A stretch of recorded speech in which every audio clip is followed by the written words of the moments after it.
Sabda Pandita Ratu.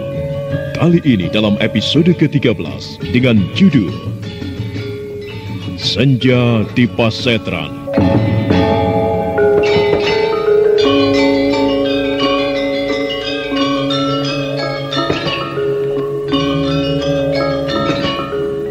Dalam seri ke-361 ini dengan para pemain Rio Sempana sebagaikan Arok Remaja, Jumali sebagai Ki Juru Sungging, Susi sebagai Endang Werdatin, Yoko sebagai Joko Prahoro, Edi Juni sebagai Ponco Birowo, Untung sebagai Kiai Sambang Angin, Anis Yuliatri sebagai Endang Rudati, Ferry Fadli sebagai Kameswara, dan Asdi Suhastra, pengantar cerita.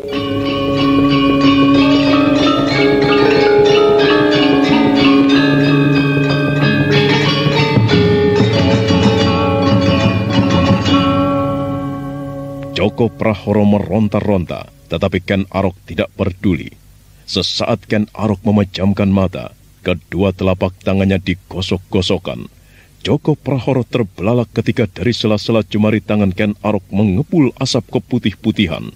Meski tipis, namun terlihat dengan jelas sekali. Yang lain yang hadir di ruangan itu memperhatikan apa yang diperbuat oleh Ken Arok dengan jantung berdegup kencang.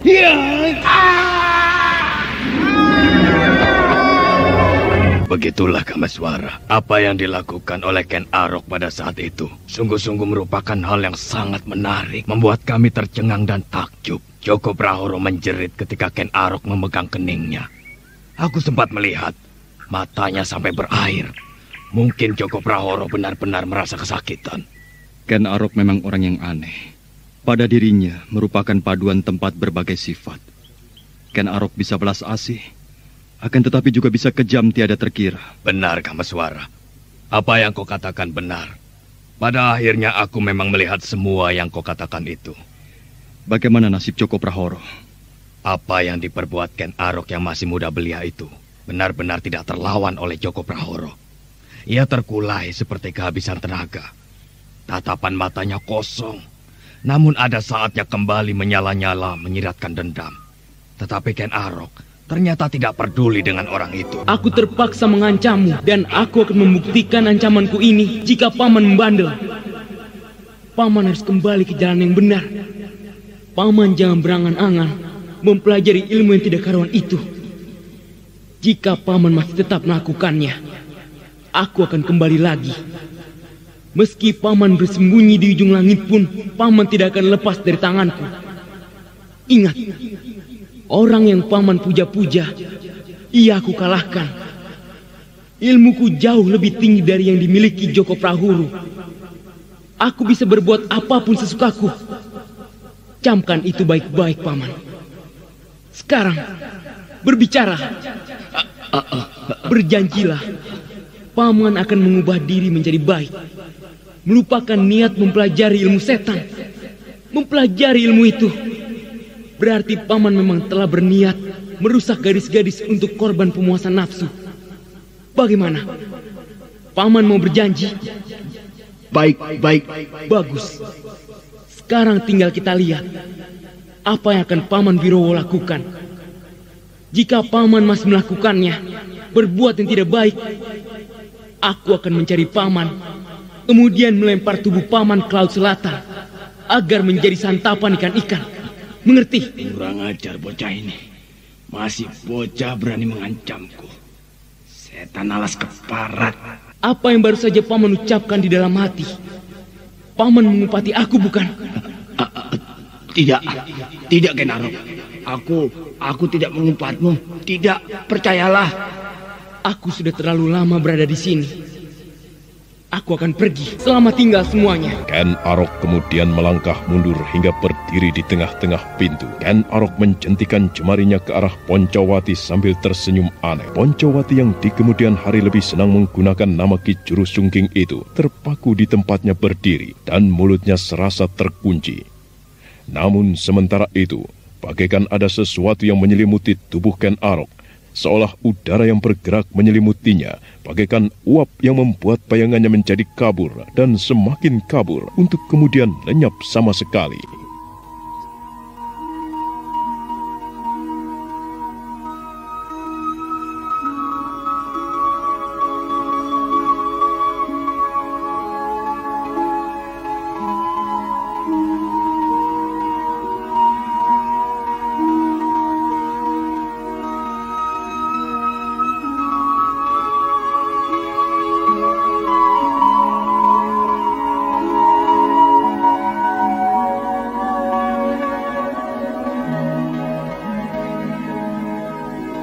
Ken Arok lenyap dari pandangan mata Kamaswara. Aku lihat kau mampu pula melakukannya. Ilmu melenyapkan diri itu namanya panglimunan. Dan ada berbagai jenis panglimunan yang ada, tergantung dengan cara bagaimana orang melakukannya. Ilmu melenyapkan diri atau panglimunan itu mempunyai ciri sendiri-sendiri. Akan tetapi, aku terkejut mendengar cerita ini, Ki Juru Sungging. Oh, kenapa? Bahwa Ken Arok ternyata juga menguasai ilmu itu. Selama bergaul dengan Ken Arok, aku tidak pernah melihat Ken Arok menggunakan ilmu melenyapkan diri. Kau sendiri, kau mempunyai ilmu panglimunan. Dari mana kau mendapatkan ilmu itu? Dari garis perguruanku sendiri, perguruan pesanggaran. Itu pun aku mempelajarinya belum lama, yaitu setelah aku menemukan kembali kitab kanuragan yang hilang itu dari tangan Boja Pradata yang telah mengambilnya. Bagaimana setelah Ken Arok itu menghilang, Ki Juru? Tentu saja apa yang dilakukan oleh Ken Arok itu sangat membekas di hatiku. Juga di hati adik-adikku, terutama Ponco Birowo. Kemampuan menghilang, melenyapkan diri, atau ilmu-ilmu aneh yang lain, seolah hanya ada di dalam dongeng-dongeng. Jika kemudian kami melihatnya langsung, tentu saja sangat mengaduk dan mengobrak-abrik hati kami. Ponco Birowo aku lihat terlongong-longong memandang ke arah Ken Arok itu menghilang. Dan manakala kesadaranku kemudian pulih kembali, aku justru menjadi kebingungan. Tidak tahu apa yang harus kuperbuat, terutama terhadap Joko Prahoro. Hari kemudian merambat siang, di kandang kuda, Endang Werdatin menemuiku. Apa yang dibicarakan dengan Ki Juru? Ada apa? Aku telah melaksanakan tugas yang kau berikan, Kakang. Oh, bagaimana? Aku hanya menyimpulkan. Bagaimana kesimpulanmu? Nampaknya Kang Bo Endang Rudati hamil. Sudah sepekan ini, tamu bulanannya yang semestinya datang, ternyata belum juga datang. Endang Rudati hamil? Iya, aku menyimpulkannya demikian, Kang. Kau yakin? Iya, tanda-tandanya terlihat. Semalam aku melihat Kang Bo Rudati muntah-muntah. Tanda-tanda itu sesuai telah beberapa lama ini. Kehadiran tamu bulanannya belum juga datang. Kakang Poncowati, bagaimana kalau Kang Bo Rudati benar-benar hamil? Apa yang kita lakukan? Apakah Joko Prahoro itu kita paksa untuk bertanggung jawab? Rahasiakan apa yang kau ketahui ini. Jangan sampai ayah tahu. Ayah akan kaget, dan itu membuatnya sakit. Sakit akan menyebabkan ayah menyusul ibu. Iya. Paham? Tetapi apa yang akan kita lakukan, Kakang? Entahlah, tapi mungkin... Mungkin bagaimana, Kang? Bayi itu digugurkan. Kakang akan melakukan hal itu? Iya, aku tidak mau mempunyai seorang ipar berperilaku bejat seperti binatang. Di luar sepengetahuan Poncowati dan Endang Werdatin, di balik dinding kandang, Ponco Birowo mendengarkan percakapan mereka. Nampak jelas Ponco Birowo berusaha menguasai gejolaknya sendiri. Ponco Birowo tetap bersandar di dinding. Nafasnya bagaikan berhenti. Poncowati tertegun ketika lewat di depannya. Apa yang kau lakukan di sini, Birowo? Aku tidak melakukan apa-apa. Kau mendengar percakapan kami? Iya. Itulah hasil dari perbuatan adikmu Hamid. Kalau kau masih menyimpan sedikit rasa malu, coba semaikan kembali rasa malu itu. Dan resapi bagaimana rasanya. Bagaimana rasa malu yang menebalkan wajah itu, manakala adikmu, adik kandungmu, hamil dengan cara yang tidak wajar seperti itu. Kalau kau masih bisa menggunakan otak yang berada di balik kepalamu itu, jangan beritahukan hal ini pada ayah. Ayah kita akan mati menyusul ibu, mengerti? Aku mengerti. Aku mau bicara. Pusatkan perhatianmu untuk pembicaraan ini, Rudati. Aku mau bicara. Lihatlah aku, lihat aku. Ada apa? Pusatkan perhatianmu untuk pembicaraan ini. Gunakan akal. Jangan dahulukan perasaan. Aku tidak ingin membicarakan apapun. Aku yang ingin membicarakan, karena aku masih bisa berpikir waras. Aku berpikir lumrah. Kau hamil? Aku ingin mengetahui, apakah yang telah diperbuat Joko Prahoro kepadamu menyebabkan kau hamil? Hal ini penting ku ketahui, Endang Rudati. Karena kehamilan itu tidak boleh terjadi. Jangan sampai terjadi. Perbuatan terkutuk itu tidak boleh menjadi buah, karena buahnya akan terkutuk pula. Katakan, Rudati, bagaimana? Jangan menangis. Kuasai hatimu. Kuasai perasaanmu. Gunakan akal. Gunakan otak. Aku ingin mati. Aku ingin bersama ibu. Jangan berkata begitu, Rudati. Jangan putus asa. Apa yang kau alami jangan membuatmu mata gelap. Ayo, berpikirlah wajar dan bertindaklah wajar dan masuk akal pula. Kau cukup menjawab. Katakan, apakah kau hamil? Jawab, apakah kau hamil? Kau tinggal menjawab. Ibu. Rudati, kau jangan membuatku jengkel. Kau tinggal mengatakan kau hamil atau tidak. Hanya itu. Ayo cepat jawab, Rudati. Atau kau ingin aku menamparmu? Kakang, jangan. Kakang yang justru tidak bisa menggunakan akal. Kau bisa membayangkan apa yang kemudian terjadi di dalam rumah kami itu, Kameswara? Tidak, Ki Juru Sungging. Bagaimana? Kehadiran Ken Arok memang menolongku. Menolong membetulkan kembali keadaan rumah kami. Namun keadaan yang berkembang membuat aku seperti akan gila. Aku seperti terkena penyakit gila. Aku terkena gejala-gejala gila. Kepalaku serasa retak pada saat telah kudapatkan kepastian Hendang Rudati hamil. Benar-benar hamil. Bayangkan, apa yang harus kukerjakan? Bagaimana sikapku menghadapi perkembangan itu? Aku berusaha menutupinya.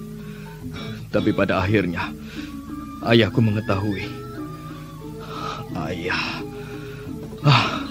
Apa yang bisa dikerjakan oleh orang setua beliau? Pada saat itu, kepalaku benar-benar akan retak, Kameswara. Wajah ini menebal sekali. Seolah-olah di sini, di tengah-tengah jidat ini ada sesuatu yang berdenyut, dan akan meretakkan dindingnya. Kemudian aku mencari dukun. Dukun? Ya, dukun. Aku mencari dukun untuk menggugurkan bibit bayi yang ada di perut adikku. Aku benar-benar gila ketika aku berhadapan dengan dukun bayi itu. Pada saat itu, aku diombang-ambingkan perasaanku sebagai manusia. Diobrak-abrik, aku hancur luluh lantak.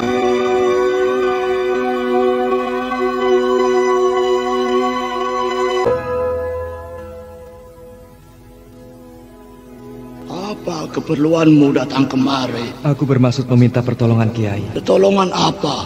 Berbicaralah langsung pada persoalannya. Aku membawa adikku, Kiai. Ia hamil. Kehamilannya tidak dikehendaki. Mohon agar Kiai berkenan menggugurkannya. Bakal bayi itu dirontokkan? Benar, Kiai. Namamu siapa, Nduk? Endang Rudati, Kiai. Endang Rudati. Benar ini kakakmu? Benar, Kiai. Pekerjaanku banyak menolong orang, tetapi menolong untuk yang seperti ini, aku tidak pernah. Aku sudah tua. Aku tidak mau Hyang Batara murka kepadaku. Tolong, Kiai. Tolonglah kami. Biarlah aku yang akan menanggung dosanya. Tolonglah, agar aib terkutuk yang akan menimpa keluarga kami ini bisa dihindari. Telah bulat keputusanmu. Apa salahnya jika kalian memberi kesempatan kepada bayi itu untuk hidup? Bapak calon bayi itu lelaki iblis, Kiai. Ia merusak adikku ini dengan pengaruh serulingnya. Tentu telah banyak korban-korban yang lain. Aku tidak ingin adikku mempunyai keturunan dari lelaki bejat seperti itu, Kiai. Lelaki bejat? Lalu apa artinya yang akan kau lakukan ini? Meski masih berwujud calon bayi, namun dia sudah memiliki nyawa seperti aku, seperti dirimu, seperti adikmu itu. Kalau kau bermaksud merontokkannya, berarti kau telah menjadi pembunuh. Bagaimana? Yang aku lakukan itu untuk menyelamatkan sebuah keadaan yang lebih besar. Biarlah aku yang menanggung dosanya, Kiai. Aku yang akan menanggung dosanya, Kiai. Tolonglah. Kau terus mendesakku, anak muda. Baiklah, baik. Pekerjaanku memang menolong. Meskipun jenis pertolongan itu adalah pertolongan untuk perbuatan yang terkutuk seperti ini. Namun karena kau telah mengatakan bahwa kau akan menanggung dosanya, aku tidak keberatan. Tetapi aku mempunyai syarat. Apa syaratnya, Kiai? Calon bayi yang dibuang itu harus diberikan kepadaku. Untuk apa, Kiai? untuk jamu. Itulah yang membuat perasaanku tiba-tiba menjadi porak-poranda, Kameswara. Mendengar jawaban dukun bernama Ki Sambang Angin itu, perutku langsung mual. Ketika aku menyadari keadaanku, Endang Rudati telah tidak ada. Ia berlari ketakutan. Aku segera berlari pula menyusulnya. Ki Juru paksa Endang Rudati untuk kembali? Tidak. Terkutuklah dukun keparat yang bermaksud memakan benih bayi itu sebagai jamu. Ia bukan manusia, tetapi iblis. Barangkali dukun itu memang bermaksud baik, Ki Juru Sungging. Bermaksud baik bagaimana? Dari awal ia telah berusaha mencegah niat Ki Juru Sungging. Dukun itu bahkan telah menasihati Ki Juru untuk tidak melanjutkan niat menggugurkan bayi itu. Syarat yang dibuatnya itu hanya sebuah cara untuk memukul hati Ki Juru. Dan nampaknya berhasil. Terbukti Ki Juru tidak berniat melanjutkan niat itu. Bukankah demikian? Ya, mungkin. Tetapi aku merasa sangat ngeri. Manakala membayangkan dukun itu akan menjadikan bakal bayi itu sebagai santapannya. Mengingat peristiwa itu, mau muntah saja aku rasanya. Jadi, Ki Juru telah membuang sama sekali niat untuk menggugurkan bayi itu? Iya. Aku merasa tidak mampu berpikir jernih lagi. Aku kehilangan pikiranku semula, bahwa Rudati tidak boleh mempunyai keturunan dari iblis itu. Pikiran itu hilang sama sekali. Akan tetapi, ketika pikiran itu sudah hilang, peristiwa itu justru terjadi. Apa, Ki Juru? Endang Rudati keguguran. Aku merasa gembira, Kameswara. Di luar dugaanku, Endang Rudati keguguran. Bibit bayi setan itu larut. Aku tidak perlu merasa berdosa karena menggugurkan bayi adikku. Bahwa niat itu pernah ada di dalam hatimu, itu sudah merupakan sebuah dosa, Ki Juru. Mungkin. Tetapi aku merasa bahwa aku belum berbuat. Itu yang meringankan perasaanku, Kameswara. Bagaimana dengan Joko Prahoro? Apakah sejauh ini ia masih berada di rumahmu? Iya. Aku sendiri kebingungan. Mengapa aku kehilangan minatku lagi untuk melampiaskan dendamku kepadanya? Yang tersisa hanya rasa jijik, muak, dan mual melihatnya. Andai kata ia masih dalam keadaan yang sebenarnya, ia masih menguasai ilmunya, Ken Arok tidak melumpuhkan semua kemampuannya. Mungkin nafsuku untuk membalas sakit hati itu tetap berkobar. Apakah yang dialaminya itu menyebabkan ia menjadi sadar? Entahlah. Aku melihat tatapan matanya kosong seperti tidak berjiwa lagi. Endang Werdatin yang didorong oleh rasa kemanusiaannya bersedia memberinya makan. Itu pun aku tahu Werdatin melakukannya dengan berat hati.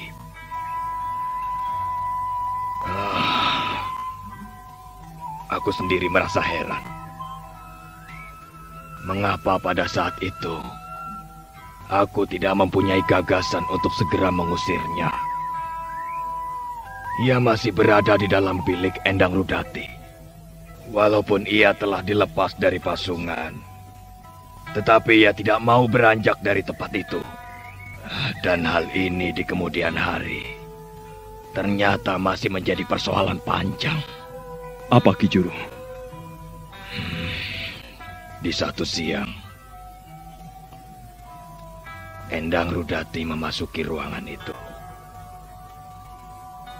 Menemui Joko Prahoro, aku mendengar percakapan mereka dari balik dinding. Mengapa kau lakukan itu kepadaku? Mengapa kau perbuat itu kepadaku? Apa salahku kepadamu? Mengenalmu pun aku belum. Tetapi mengapa kau tega berbuat itu kepadaku? Jawablah, mengapa kau menodaiku? Joko Prahoro, jawablah, mengapa kau menodai aku? Aku minta maaf. Maaf? Kau meminta maaf? Iya. Maafkanlah aku. Enteng sekali kau mengucapkannya. Minta maaf? Mudah sekali kau mengucapkannya, Joko Prahoro. Mengucapkan permintaan maaf semudah kau membalik tangan. Aku menyadari kini bahwa apa yang kuperbuat adalah suatu hal yang salah. Aku keliru. Dan aku menyesal. Dasar bajingan. Kau anggap persoalanmu denganku selesai hanya dengan permintaan maaf. Betapa enaknya. Kau bisa berbuat apapun seperti yang kau lakukan. Dan untuk perbuatan itu kau telah menyiapkan segudang kata-kata permintaan maaf. Apakah maaf itu akan mengembalikan keadaanku seperti semula? Apakah permintaan maaf itu akan mengembalikan ibuku yang sudah mati? Dengan Kakang Ponco Taksoko yang terputus-putus? Semua yang terjadi di rumah ini? Apakah semuanya itu akan pulih kesedia kala dengan permintaan maafmu? Perbuatanmu adalah perbuatan binatang. Ayo, akuilah itu.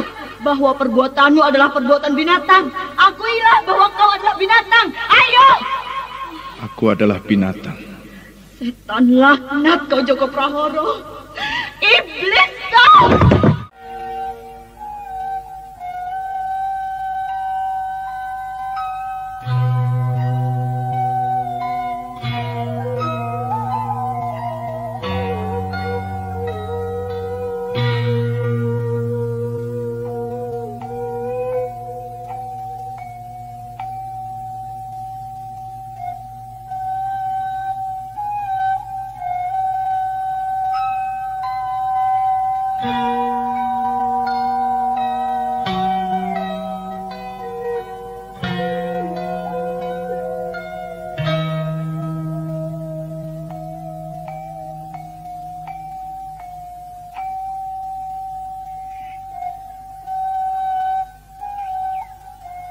Kamaswara, apakah kau pernah mengerti bagaimana jiwa seorang wanita?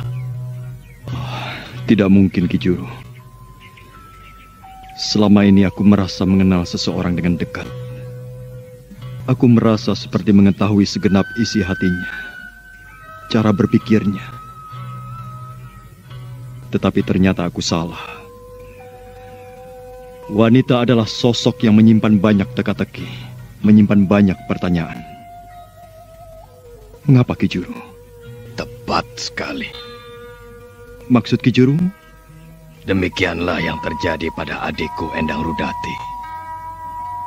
Aku tidak mengerti bagaimana ia berpikir. Menurutku apa yang dialaminya, apa yang dirasakannya, mestinya membuat ia dendam dan sakit hati kepada Joko Prahoro. Membuatnya antipati. Ternyata tidak. Mengapa? Pada beberapa hari yang lewat, aku melihat Endang Rudati jatuh cinta kepada lelaki keparat itu. Sampai kemudian, di suatu malam, malapetaka itu terjadi. Kali ini menimpa Endang Werdatin. Jagat Dewa Batara. Endang Werdatin? Iya. Benar-benar iblis Joko Prahoro itu. Aku tidak tahu dengan cara bagaimana ia menguasai Endang Rudati, menguasai jalan pikirannya dan mengendalikannya. Yang jelas, ketika peristiwa yang menimpa Werdatin itu terjadi, adalah karena peran dari Endang Rudati pula. Maksudmu? Rudati membantu Joko Prahoro memperkosa Werdatin.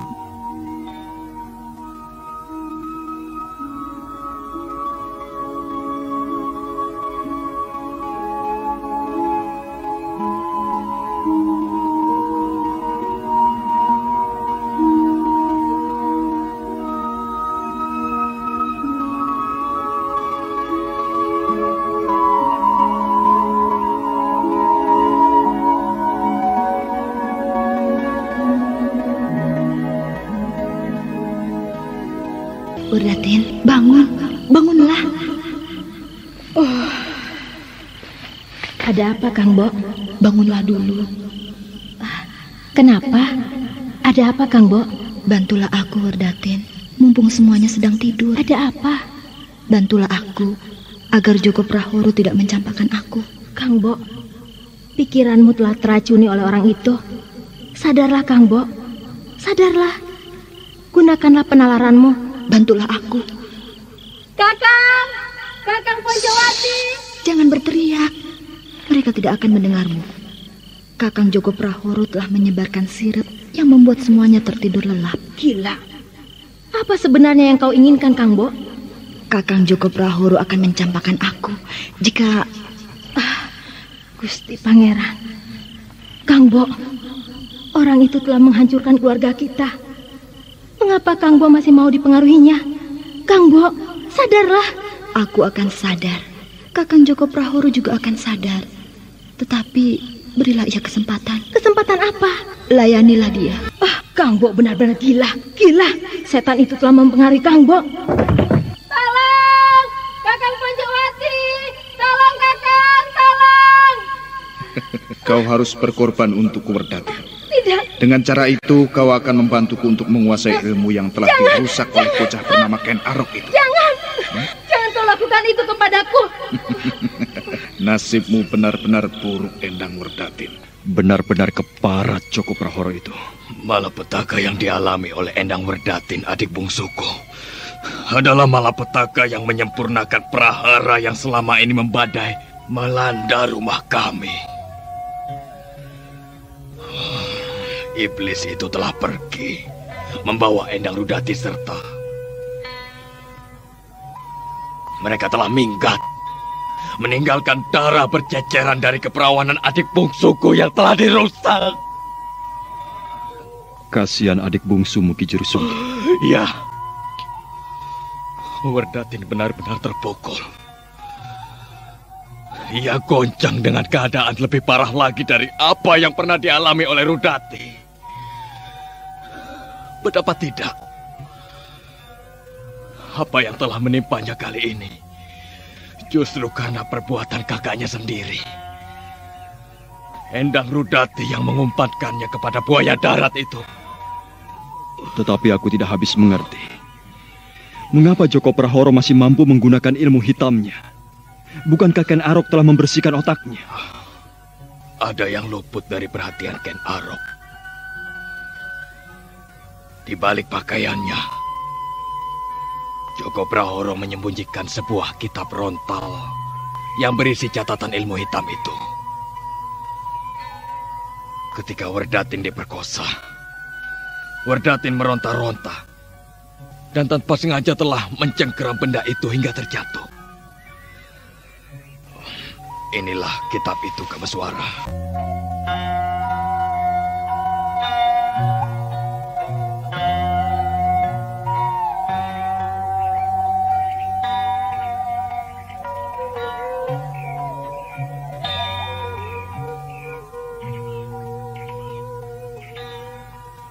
Nampaknya ini catatan ilmu hitam yang dipelajari oleh Joko Prahoro itu. Jaran goyang. Jaran goyang. Jaran berarti kuda. Kuda yang bergoyang. Sebuah nama yang sesuai dengan jenis ilmu itu. Sebuah ilmu gendam kasmaran. Ki Juru pernah membacanya, mempelajarinya? Tidak, Kameswara. Aku cukup sadar untuk tidak terjerumus dengan mempelajari ilmu itu. Apakah Ki Juru mengizinkan jika kelak aku akan membacanya untuk menilai apa isi kitab ini? Aku tidak keberatan, Kameswara. Lanjutkan cerita itu, Ki Juru. Setelah malapetaka itu menimpa Endang Werdatin, bagaimana?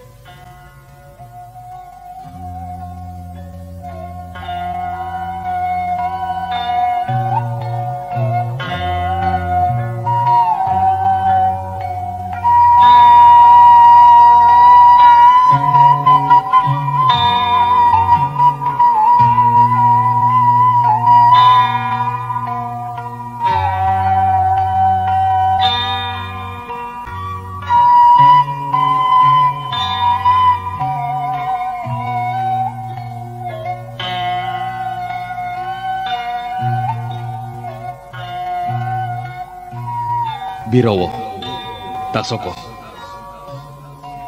aku mau berbicara dengan kalian supaya ayah tidak menjadi semakin berat bebannya. Kita jangan berbicara di sini, di bendungan belakang sekarang. Bulan purnama bersinar terang benderang. Cahayanya menimbulkan bias gemerlapan di permukaan air sungai kecil yang berada di belakang rumah. Pada sebuah bendungan yang dipergunakan untuk membagi air yang mengairi sawah, Poncowati bermaksud membuka percakapan. Suara binatang malam bersaut-sautan. Beberapa ekor katak jantan saling berlomba memperdengarkan suaranya. Aku ingin mengetahui bagaimana sikapmu sekarang. Apakah kalian masih berminat mempelajari ilmu setan yang bisa dipergunakan untuk merayu perempuan-perempuan itu? Kakang, pikiran itu sudah terhapus sama sekali dari pikiranku. Pertimbangkan sekali lagi, Ponco Taksoko. Kitab milik Joko Prahoro yang terjatuh itu ada di tanganku. Kalian bisa mempelajarinya kalau mau. Kalian berdua tidak perlu mempelajarinya lagi dari Joko Prahoro. Bagaimana? Tidak. Aku sudah tidak mempunyai keinginan untuk mempelajari kitab setan itu. Ilmu yang telah menyengsarakan kita sekeluarga. Bagaimana denganmu, Ponco Birowo? Lihat kitab ini. Dengan mempelajari kitab ini, perempuan secantik apapun akan jatuh bertekuk lutut di hadapanmu. Tidak. Aku sekarang menyesal. Ulahku telah menyebabkan keluarga kita berantakan. Jangan tergesa memutuskan untuk tidak mempelajari. Lihat kitab ini. Tidak, aku tidak akan melakukannya. Bagus. Aku merasa bersyukur kalian telah menemukan kembali sikap dan jalan yang seharusnya. Sekarang dengarlah. Aku akan meninggalkan kalian berdua. Aku akan pergi melacak Endang Rudati dan keparat Joko Prahoro itu. Aku akan membeset kulit mereka. Ponco Taksoko dan Ponco Birowo saling berpandangan. Mereka merasakan ada sesuatu yang bergetar di dalam dada mereka ketika mendengar ucapan Poncowati itu. Maka semakin sadarlah mereka, semakin teriris hati mereka. Apa yang telah mereka perbuat terhadap pemujaan nafsu itu telah menjadi bencana besar yang menimpa keluarga.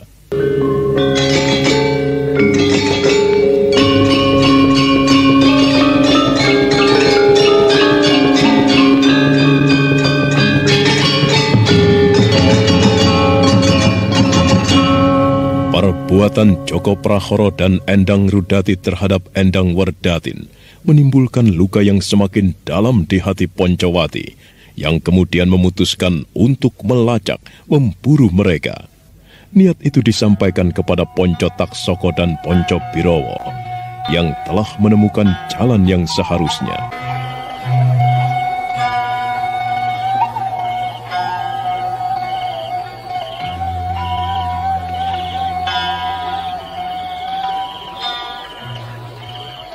Kau akan pergi?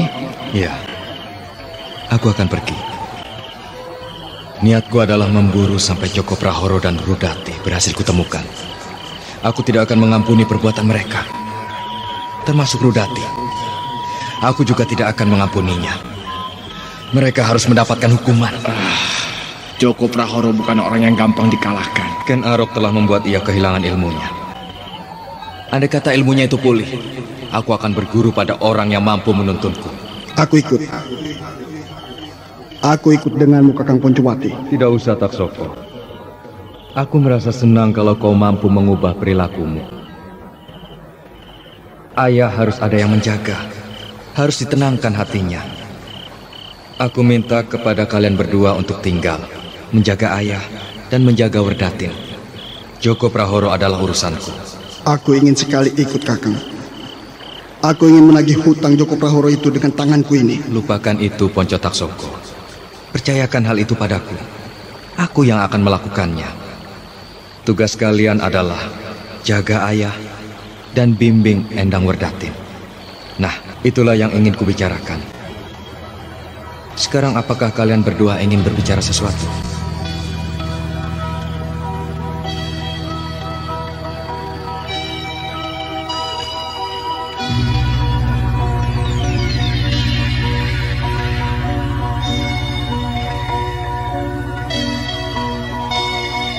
Berbagai hal masih dibicarakan oleh Poncowati dan kedua adik lelakinya itu. Seiring bulan yang memanjat naik, manakala sudah tidak ada lagi yang dibicarakan, mereka kembali ke rumah.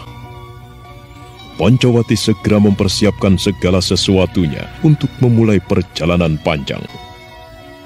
Sebuah pedang panjang, beberapa lembar pakaian, dan sekampil kecil uang telah disiapkan. Namun Poncowati termangu ketika melihat ayahnya berada di halaman seperti tengah merenungi sesuatu.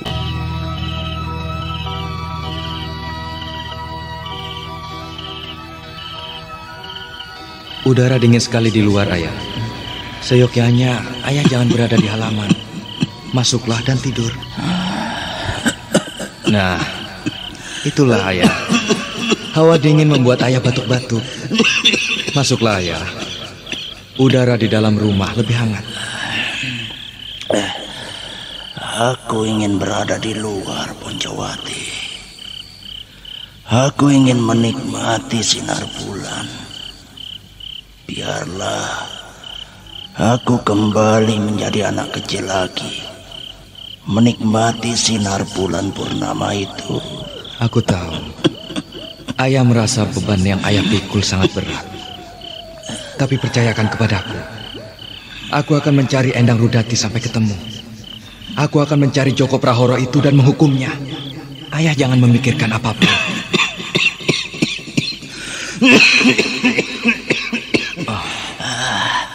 Di usia senjaku ini, aku memang tidak boleh terlalu memikirkan hal-hal berat. Seharusnya begitu. Seharusnya begitu.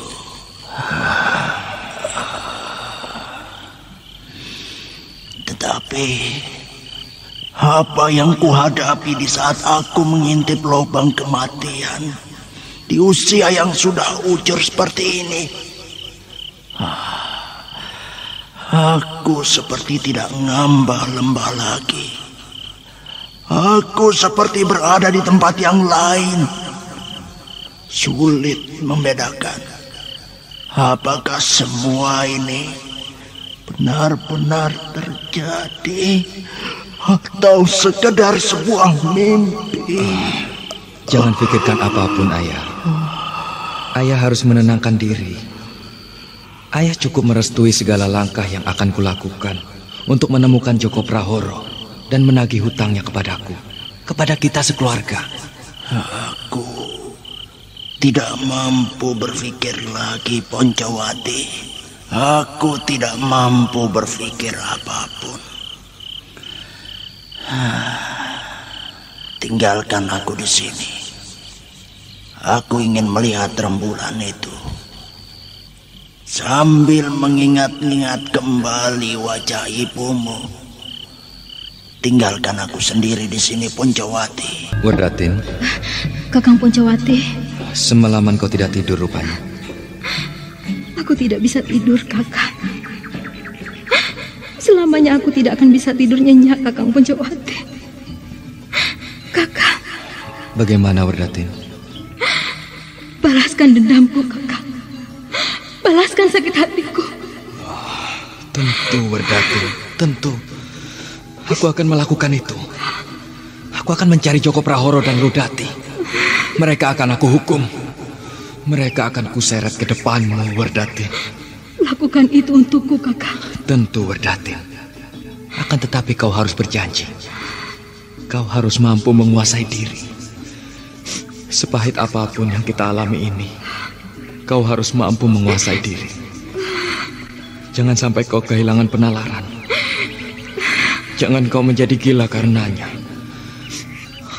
Poncotak Soko dan Wirowo tentu akan memasungmu. Kau ingat pasung itu? Aku tidak mau. Nah, itu sebabnya kau harus pintar-pintar menjaga diri. Kau harus pandai-pandai menguasai gejolak hatimu. Jangan biarkan jiwamu goncang tidak terkendali. Kau mengerti? Aku mengerti, Kakak. Sekarang saatnya aku harus minta diri, Werdatin.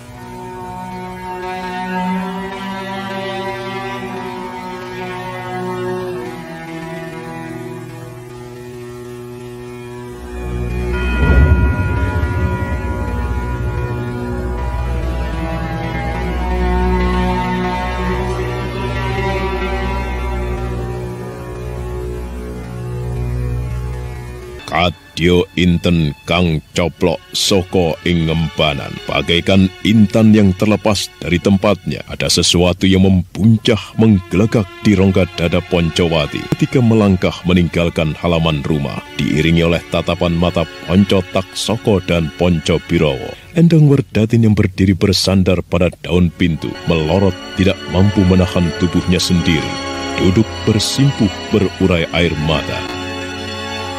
Semakin retak dinding hati Poncowati, semakin membuncah dendamnya kepada Joko Prahoro. Itulah kisah hidupku, Kameswara. Berhari-hari, berbulan-bulan, hingga kemudian bertahun-tahun aku memburu mereka. Namun ternyata pekerjaan itu bukanlah pekerjaan yang mudah. Keterlibatan perempuan aneh bermata tiga itu membuat pekerjaanku menjadi semakin sulit. Itulah sebabnya aku harus mencari ilmu kepada orang-orang yang memiliki ilmu kanuragan. Aku berguru dari perguruan ke perguruan dengan harapan ilmu kanuragan itu bisa kupergunakan untuk menghadapi Joko Prahoro. Akan tetapi titisan Batari Durga bermata tiga itu semakin menyulitkanku. Itulah sebabnya aku mencari cara sebisa-bisanya untuk menyelundup di antara mereka, menyamar dan mencari kesempatan. Bahkan jika perlu, bekerja sama dengan orang-orang umat Durga. Dengan satu harapan, menemukan Joko Prahoro dan Rudati. Sampai kemudian aku bertemu denganmu. Bersama-samamu, maka peluang untuk menemukan mereka semakin besar. Selama memburu mereka, Ki Juru pernah berhasil berhadapan langsung? Iya, bahkan terjadi pertempuran. Namun ilmu Joko Prahoro memang tinggi sekali. Sulit menjatuhkannya. Meski bisa dikata, sulit pula baginya untuk mengalahkan aku. Sedang Rudati, mentalnya telah berubah menjadi bejat sama sekali. Baiklah Ki Juru, sekarang aku merasa lega. Aku tidak keberatan jika Ki Juru bermaksud menempuh perjalanan bersama-sama denganku. Kita bisa saling bahu-membahu menghadapi kekuatan jahat mereka itu. Joko Prahoro memang harus dibunuh. Joko Prahoro. Joko Prahoro. Oh, apakah kau pernah bertemu dengan orang itu, Kameswara? Aku tidak tahu, Ki Juru. Aku mengenal seseorang yang mempunyai perilaku tidak kalah buruk dengan Joko Prahoro. Aku sedang mencoba menghubung-hubungkan apakah memang ada hubungan antara Joko Prahoro dengan orang yang kau maksud. Siapakah lelaki yang kau maksud itu, Kameswara? Ayahku. Ki Juru Sungging tertegun. Kameswara segera membuang pandangan matanya ke arah hutan yang lebat di sebelah utara. Ki Juru Sungging memandang wajah Kameswara dengan seksama. Juru Sungging tidak mengira Kameswara akan menjawab seperti itu. Ayahmu? Iya, lelaki yang menjadi penyebab kelahiranku. Jika lumrah, aku tentu dengan bangga akan memanggilnya ayah. Dan tetapi ada ganjalan yang besar dan berat sekali di dalam hatiku untuk menerimanya sebagai ayah. Akan tetapi, apakah benar Joko Prahoro itu adalah ayahmu? Nama ayahku yang sebenarnya adalah Sakya Murti, pernah menjadi panglima perang Kediri dengan pangkat Tumenggung, bernama Murti Wandawa. Tumenggung Murti Wandawa, itulah orangnya. Kelakuannya tidak kalah bejat dari perbuatan Joko Prahoro. Jika nama Joko Prahoro adalah sekedar nama yang tidak lebih seperti pakaian, bisa bergonta-ganti dengan amat mudahnya. Mungkin sekali nama Joko Prahoro adalah juga nama lain dari Sakya Murti. Nama lain pula dari Murti Wandawa. Kukira bukan, Kameswara. Bagaimana Ki Juru bisa mengira demikian? Aku mengenal siapa Tumenggung Murti Wandawa. Aku pernah melihat orang itu di alun-alun Kediri, sedang memimpin geladi peperangan. Bukan orang itu. Syukurlah kalau bukan. Tetapi cerita tentang Joko Prahoro itu membuatku menjadi muak terhadap perilakunya, atau perilaku siapapun yang seperti itu. Ki Juru, sekarang marilah kita lanjutkan perjalanan. Aku akan menceritakan siapa aku, bagaimana kisah hidupku sambil berkuda. Lihat, hari semakin siang. Akhirnya Ki Juru Sungging dan Kameswara kembali melanjutkan perjalanan. Kuda-kuda mereka berderap kencang ke arah barat, mengikuti jalan setapak yang seiring dengan sungai, kemudian membelok ke kiri dan kembali berbelok ke arah barat, berderap di atas jalan berbatu dan berdebu. Matahari terus bergerak seiring dengan gerak mereka pula. Kameswara dan Ki Jurusungging kemudian kembali melanjutkan perjalanan menuju ke Candi Swambara Budura yang berada di balik Gunung Merapi dan Merbabu. Matahari yang memanjat semakin tinggi menghantarkan mereka berkuda tanpa berhenti hingga kemudian sore pun tiba. Mereka berhenti di sebuah gardu perondaan di sebuah desa kecil. Seseorang yang baru saja pulang dari sawah tengah beristirahat di tempat perondaan itu.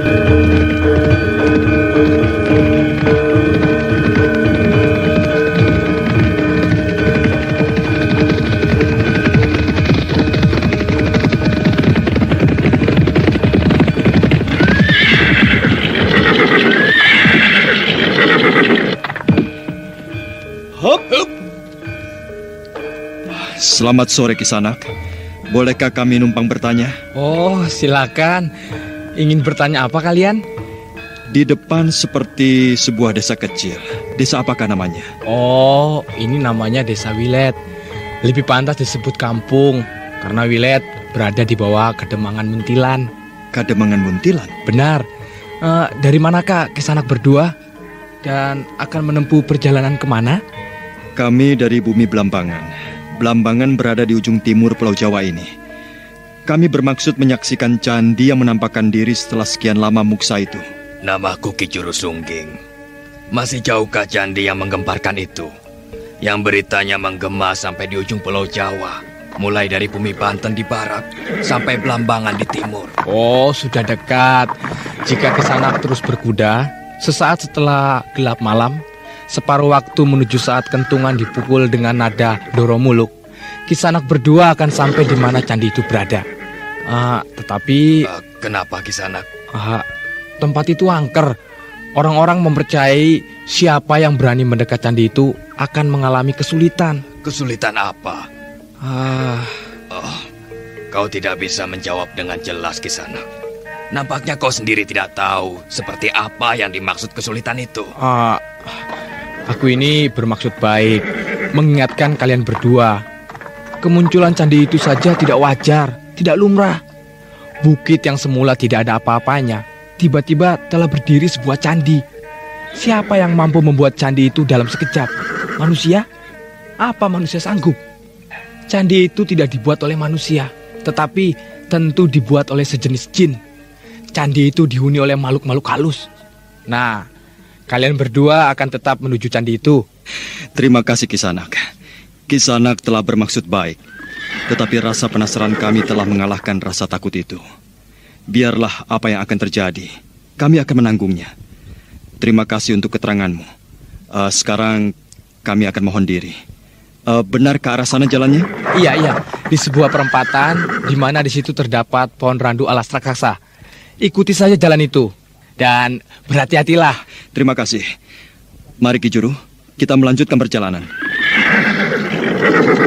Kameswara dan Jurusungging kembali melanjutkan perjalanannya. Kuda-kuda mereka berderap kencang, seolah memburu waktu agar jangan tergesa-gela. Namun, sebagaimana yang diperkirakan oleh pemuda petani yang mereka temui sebelumnya, separuh waktu menjelang saat kentongan dipukul dengan nada Doromuluk, mereka telah mendekati Candi Swambara Budura.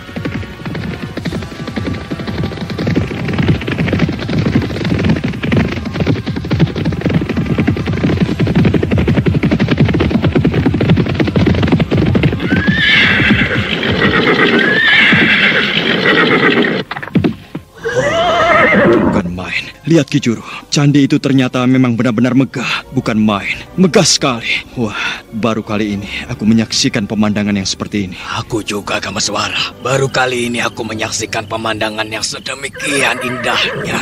Candi itu mempunyai perbawa yang sangat besar. Besar sekali. Beberapa saat lamanya, Kameswara dan Ki Jurusungging tetap berdiri termangu di tempatnya. Masing-masing masih berada di atas punggung kuda.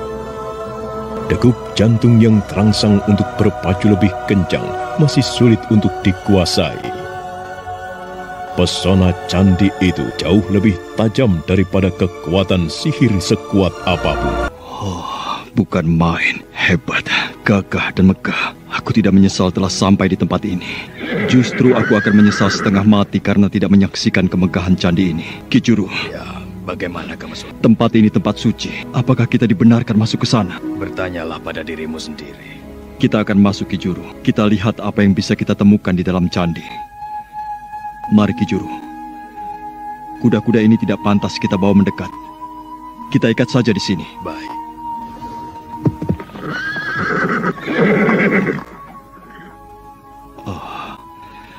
Aku ingin mengetahui. Apa Kamaswara? Aku ingin mengetahui siapa dan bagaimana candi ini dibuat. Siapa yang membuat rancangannya? Bagaimana pula membuatnya? Apakah ada orang yang bisa bercerita? Apakah benar candi ini muncul begitu saja, dari tiada menuju ada? Rasanya tidak. Pembuatan candi ini bukan dikerjakan dalam semalam oleh jin-jin dan lelembut, tetapi oleh kerukunan, kebersamaan, dan gotong royong. Apakah ada orang yang bisa menerangkan? Ya, kita berharap ada orang yang mampu bercerita. Tetapi seyogyanya belakangan saja Kamaswara. Aku ingatkan agar jangan kau lupa dengan tujuanmu semula ke tempat ini. Tunggu. Aku mendengar sesuatu. Ternyata kita tidak sendirian di sini. Suara itu berasal dari seberang. Kita harus turun, mengitari candi ini. Mari Ki Juru. Apa yang akan kita lakukan, Kamaswara? Kita lihat saja, Paman. Nampaknya mereka akan bertempur. Siapa mereka? Kita berharap nanti kita akan mengetahuinya. Kamaswara dan Ki Juru Sungging tidak saling berbicara lagi. Mereka merayap mendekati dan kemudian bersembunyi di balik rimbunya semak dan dedaunan. Siapa kalian dan mau apa kalian di sini? Kaukah yang bernama Wasi Prisima? Kau mengetahui siapa aku? Siapa kau? Namaku Pasir Batang. Aku tersebar di mana-mana. Apa maksudmu dengan kata-kata tersebar di mana-mana? Aku hanya sekedar ingin menunjukkan kepadamu bahwa mataku berada di mana-mana. Aku bisa mengetahui berbagai hal. Aku tahu namamu adalah Wasi Prisima. Seorang wasi yang pintar dalam ilmu bintang-bintang di langit. Yang mampu menebak kapan saat bulan gerhana datang atau matahari gerhana datang. Aku tahu pula, di puncak candi saat ini ada seorang perempuan yang sedang hamil, ditemani oleh lelaki tua. Benar, apa tidak? Kau berpura-pura Sidik Paninggal. Sidik Paninggal artinya bermata tajam, bisa mengetahui hal-hal yang orang lain tidak mengetahui. Akan tetapi, sungguh menggelikan, karena di hadapanku kau tidak lebih dari seorang pembual. Kedua orang yang kau sebut itu, mereka sudah tidak berada di dalam candi ini. Dari kata-katamu, aku mengetahui bahwa kalian semuanya adalah suruhan, kaki tangan, atau ketipal perempuan pemuja Batari Durga. Ya, tidak perlu aku ingkari. Aku memang abdi Sang Ratu Uma Durga. Dan mau apa kau kemari?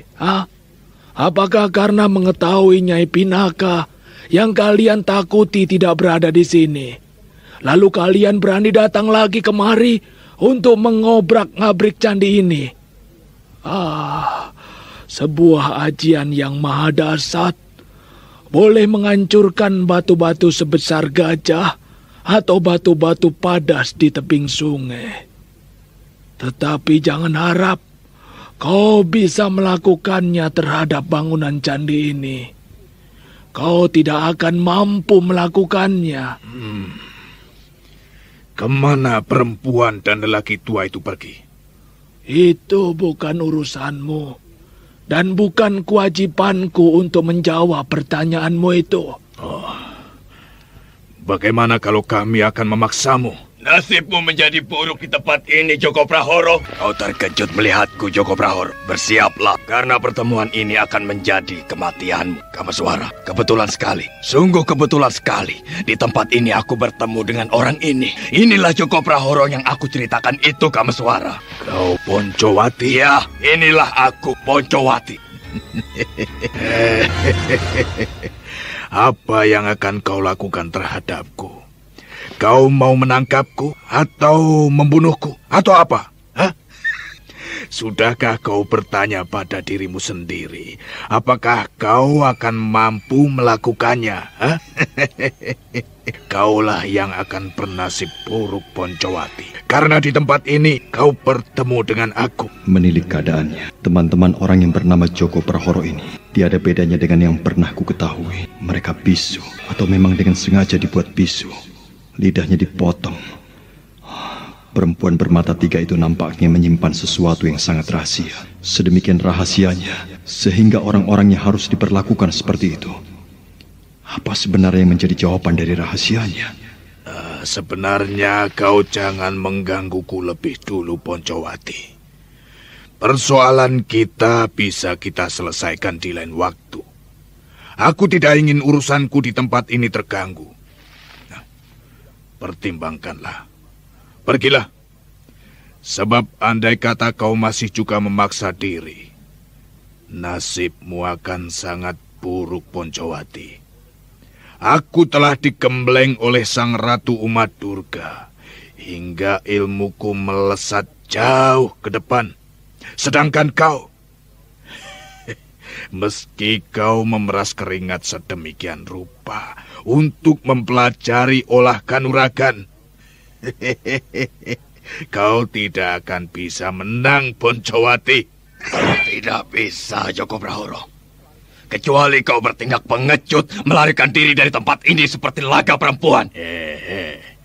Kau akan menyesali peristiwa ini seumur hidup. Kaulah yang akan menyesali peristiwa ini seumur hidupmu. Iya! Matilah kau di tanganku. Iya! Ayo!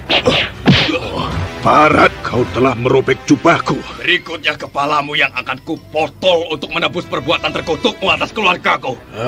Teman-teman, hadapi dia. Barat pengecut kau, Joko Prahoro.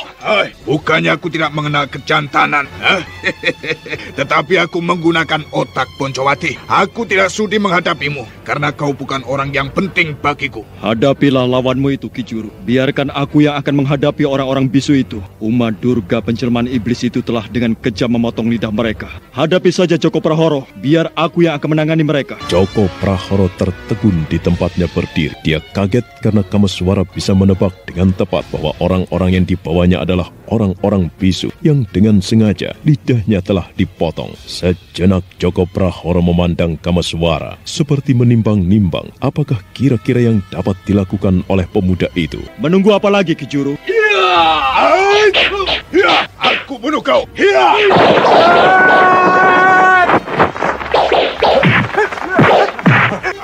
Jangan tertegun saja. Cepat serang orang itu.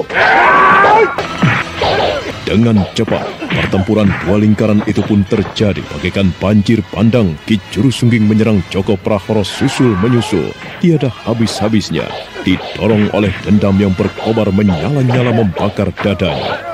Namun dengan tidak kalah dahsyatnya pula, Joko Prahoro mengimbangi serangan Poncowati dengan sambaran-sambaran pedangnya. Jika lawannya lengah, sambaran pedang itu tentu akan menyebabkan tumpahnya darah.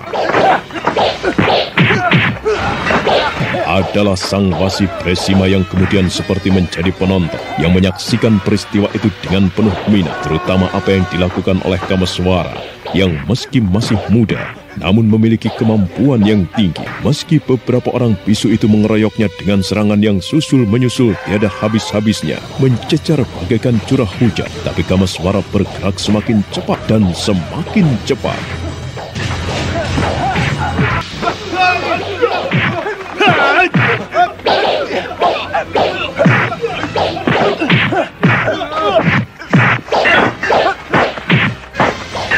Aku yakin jika pemuda itu adalah pemuda yang diceritakan Nyai Pinaka Swastirati. Dia adalah adiknya, tetapi sekaligus juga ayah dari bayi yang dikandung oleh Nyai Pinaka. Oh, kebetulan aku bisa bertemu dengan pemuda itu di tempat ini. Banyak yang harus kuberitahukan kepadanya.